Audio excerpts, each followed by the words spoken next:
2024 के हरियाणा विधानसभा चुनाव में भिवानी जिले में सबसे ज्यादा फोकस जहां तोशाम सीट पर रहेगा, वहीं लोहारू सीट भी खास चर्चा में रहेगी। लोहारू सीट का महत्व इसलिए ज्यादा है क्योंकि इस सीट पर जहां जेपी दलाल अपना कब्जा बरकरार रखने के लिए पूरी ताकत झोंकने का काम करेंगे, वहीं 3 साल से राजवीर फरटिया उनका तख्ता पलट करने के लिए करोड़ों रुपए फूंक चुके हैं।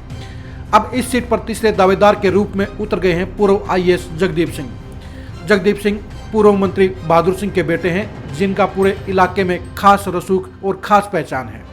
अब जगदीप सिंह अपने पिता की सियासी विरासत के उत्तराधिकारी बनकर लोहारू सीट पर सियासत करने के लिए मैदान में कूद चुके हैं। जगदीप सिंह ने आज बहल कस्बे में अपने वर्करों की मीटिंग ली और भविष्य की रणनीति पर विचार विमर्श किया।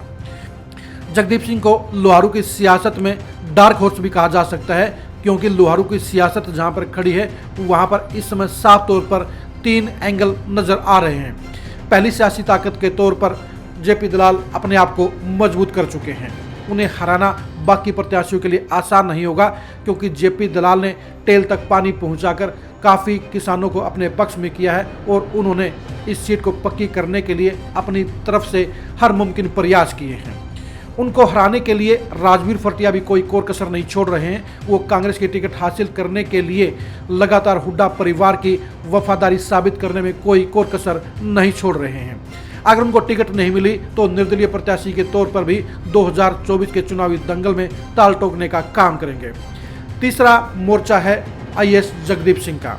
जगदीप सिंह कहीं ना कहीं इनेलो और जेजेपी के उस वोट बैंक की तरफ निगाह डाले हुए हैं जो इस इलाके में एक मजबूत मौजूदगी रखता है।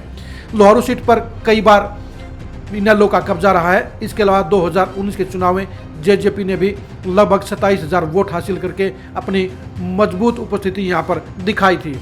जगदीप सिंह के परिवार का भी खुद का लगभग 15,000 वोटों का अपना एक बड़ा मजबूत वोट बैंक है। इस वोट बैंक के बलबूते पर जगदीप सिंह यहाँ के समीकरणों को बिगाड़ने का काम कर सकते हैं। जगदीप सिंह फूंक फूंक कर कदम रख रहे हैं। वो एक बिल्कुल ही तगड़े और आजमाए हुए पॉलिटिशियन नहीं है। अफसरी से रिटायर होने के बाद अब वो पॉलिटिक्स में कदम रख चुके हैं और 2024 के चुनाव के लिए वो अपनी रणनीति को बनाने का काम कर रहे हैं। उन्होंने पहले जहां सिवानी में अपनी मीटिंग करने का काम किया, आज उन्होंने बहल में अपने समर्थकों के साथ सियासी हालात का जायजा लेने का काम किया। जगदीप सिंह के लिए लोहारू की सियासत आसान नहीं है, क्योंकि लोहारू में विधायक बनने के लिए काफ़ी कुछ करना पड़ता है। क्योंकि जहां जेपी दलाल एक खुराट पॉलिटिशियन के तौर पर यहाँ अपने पैर जमा चुके हैं और पिछले 3 चुनावों से वो यहाँ की रग रग से वाकिफ हो चुके हैं। उन्हें पता है कि यहाँ पर जीत हासिल कैसे की जाती है। जेपी दलाल को पता है कि अगर ट्रायंगल फाइट हुई तो उनको फायदा होगा, वो आसानी से विधायक बन सकते हैं, और अगर आमने सामने का मुकाबला हुआ तो वो परेशानी में पड़ सकते हैं। जेपी दलाल यही उम्मीद कर रहे हैं कि राजवीर फरटिया को कांग्रेस की टिकट ना मिले, ताकि वो बागी होकर चुनाव लड़े और ट्रायंगल फाइट बन जाए। इसके अलावा जगदीप सिंह की एंट्री भी जेपी दलाल अपने लिए शुभकारी मान रहे हैं कि उनको लगता है कि खिलाफत के वोट जितने बटेंगे वो उनके लिए उतना ही फायदा होगा। लेकिन कहीं ना कहीं जेपी दलाल आईएएस जगदीप सिंह को इग्नोर करने का, लाइट वेट मानने की एक बड़ी गलती कर रहे हैं, क्योंकि जगदीप सिंह की बैकग्राउंड बड़ी मजबूत है। अगर जगदीप सिंह ने पूरी रणनीति के साथ काम किया और अगले 1.5 साल तक पूरी फील्ड में जमे रहे, वो इनेलो और जेजेपी के वोट बैंक को अपने साथ में साधने का काम करने में सफल रहे, तो वो जेपी दलाल की कुर्सी को पलट सकते हैं, उनको हार का मजा चखा सकते हैं। जगदीप सिंह के लिए यहाँ के हालात अनुकूल भी हैं और प्रतिकूल भी हैं। अनुकूल इसलिए हैं क्योंकि जेपी दलाल का विरोधी खेमा उनको हराने वाले नेता की तलाश कर रहा है। जो भी कैंडिडेट जेपी दलाल को हराने में नंबर 1 पर होगा, उसको ऑटोमेटिकली 15,000 वोट बढ़ जाएंगे, और जो दूसरा प्रत्याशी होगा वो काफ़ी पिछड़ जाएगा। इसलिए जगदीप सिंह को लोहारू की पिच उतरने से पहले सारे समीकरणों को फिर से खंगालना होगा। उन्हें अपनी कमियों और मजबूतियों को देखना होगा। आज बहल में जगदीप सिंह के लिए जिस तरह से भारी संख्या में उनके समर्थक जुटे, उससे ये तो साबित हो गया है कि उनकी बैकबोन काफ़ी मजबूत है। यानी अगर सही तरीके से, सही प्लानिंग के साथ जगदीप सिंह ने लोहारू की सियासत में 2024 के चुनाव में एंट्री मारने का काम किया, तो वो कोई नया गुल खिला सकते हैं, वो यहाँ पर चौंकाने वाला परिणाम भी दे सकते हैं। लेकिन इसके लिए उन्हें समीकरणों को अपने पक्ष में साधना होगा। क्योंकि लोहारू की सियासत में किरण चौधरी भी एक बड़ा फैक्टर हैं, जिनके पास में लगभग 15,000 समर्थकों की वोटरों की एक मजबूत पेटी है। इस पेटी के बलबूते पर कोई भी नेता यहाँ के चुनाव परिणाम को बदलने की क्षमता रखता है। अब देखने की बात यह है कि आईएएस रहे जगदीप सिंह अब पॉलिटिकल नेता के तौर पर अपने आप को कितना कामयाब दिखाने में सफल रहते हैं। जगदीप सिंह ने आज अपने भाषण में भी साफ साफ कहा कि वो लोहारू की तस्वीर बदलने के लिए आ रहे हैं और वो अपने पिता के सपनों को साकार करने का काम करेंगे। वो सपने जो बहादुर सिंह देखा करते थे, लेकिन इस दुनिया से चले जाने के कारण जो पूरे नहीं हुए, उनको पूरा करने के लिए जगदीप सिंह अब मैदान में उतरे हैं। जगदीप सिंह अपने पिता के नाम के बलबूते पर हर गांव में हर घर तक आसानी से पहुंच बना सकते हैं। वो बहादुर सिंह की पॉलिटिकल विरासत के उत्तराधिकारी हैं, इसलिए उनको हर गांव में एक बनी बनाई मजबूत टीम मिलेगी, उनको वोट बैंक मिलेगा। लेकिन चुनौती इस बात की है कि वो जेपी दलाल के विरोधी वोटों को अपने साथ लामबंद करने में कैसे सफल हो पाते हैं। जगदीप सिंह के लिए आज का कार्यक्रम इस बात का प्रतीक तो रहा कि उनके साथ में वर्करों की एक मजबूत फौज है, उनके साथ में शुभचिंतकों की एक विशाल फौज है और उनके लिए हर गांव में वोट बैंक मजबूत है। लेकिन सवाल इस बात का है कि जगदीप सिंह कौन सी पार्टी के टिकट पर चुनाव लड़ने का काम करेंगे, क्योंकि निर्दलीय प्रत्याशी पर चुनाव लड़ना अलग बात होता है और किसी पार्टी के सिंबल पर चुनाव लड़ना अलग बात होता है।